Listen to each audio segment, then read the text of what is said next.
सत चेतन, सत चेतन। परमात्मा के प्यारे भक्तों, आज का विषय स्वर्ग और नरक है। भक्तों, एक बात पूरी मनुष्य जाति पर लागू होती है कि वह भौतिक और आध्यात्मिक सभी क्षेत्रों में इस जीवन का रस लेते हुए इस संसार में जहाँ हम जी रहे हैं एक स्वर्ग जैसा जीवन जीना चाहिए। स्वर्ग नाम सुख का है और नरक नाम दुख का है, परंतु हम इसी जीवन में उस सुख या दुख का अनुभव कर लें। ये सुख या दुख ही तो संसार में स्वर्ग या नरक होते हैं। यह स्वर्ग या नरक धरती पर ही है। कभी कोई समझे कि यह कहीं ऊपर आसमान में है। नरक में दुख होते हैं और स्वर्ग में सुख होते हैं। सुख और दुख एक दूसरे से जुड़े होते हैं। एक ही सिक्के के दो पहलू होते हैं। मोक्ष मिलने पर न दुख रहता और न सुख रहता, दोनों ही खत्म हो जाते हैं।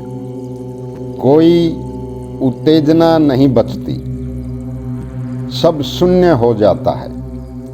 यह ऐसी परम दशा होती है जहाँ तुम भी नहीं और कोई दैत्य नहीं, जहाँ तुम विराट ऊर्जा के साथ एक तरंग बन गए हो।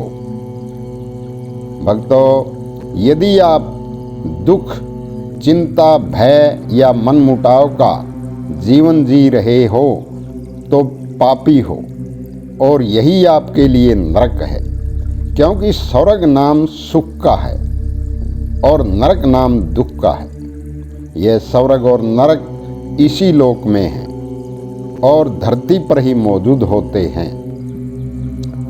तुम जैसे भी हो अपने कारण हो, भूल कर भी किसी और को दोष मत देना। धार्मिक होने की शुरुआत ही इस सत्य से होती है कि मैं अपने जीवन का खुद जिम्मेदार हूँ। दुखी हूँ तो और सुखी हूँ तो। प्रत्येक व्यक्ति अपना नरक और स्वर्ग खुद बनाता है। अच्छे कर्म का फल स्वर्ग और बुरे कर्मों का फल नरक होता है।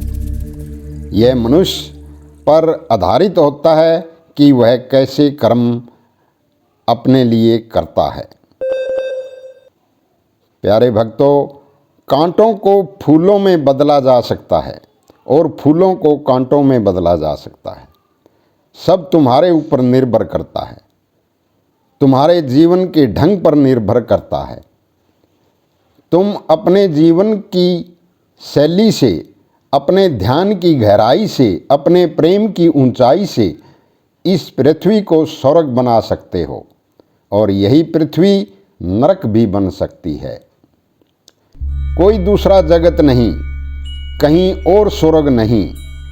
इसी जगत को स्वर्ग बनाना होगा। बाहर के जगत में न ही कोई नरक है और वह भी इसी जगत में है।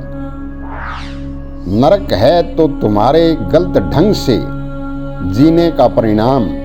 नरक है बेहोश जीने का परिणाम। स्वर्ग और नरक कहीं और नहीं, तुम्हारे मनोविज्ञान है। सबका मन का रचा हुआ खेल है। मनुष्य अपनी जिंदगी में खुद रंग भरता है। उसमें अगर नरक उभर कर आता है तो समझना कि नरक तुम्हारे भीतर है। उसमें यदि स्वर्ग उभर आए तो समझना कि स्वर्ग तुम्हारे भीतर है। जब कभी तुम्हारे भीतर खुद प्रेम भाव जागता है तो तुम भी कुछ समय के लिए स्वर्ग से जुड़ जाने को तैयार हो जाते हो। लेकिन ऐसे क्षण कम ही आते हैं।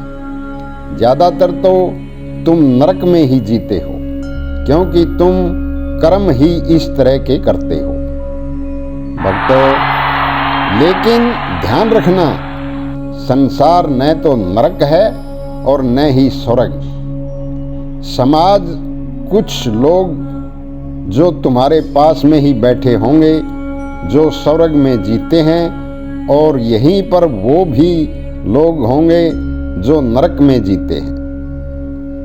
स्वर्ग और नरक दोनों ही मन के खेल हैं।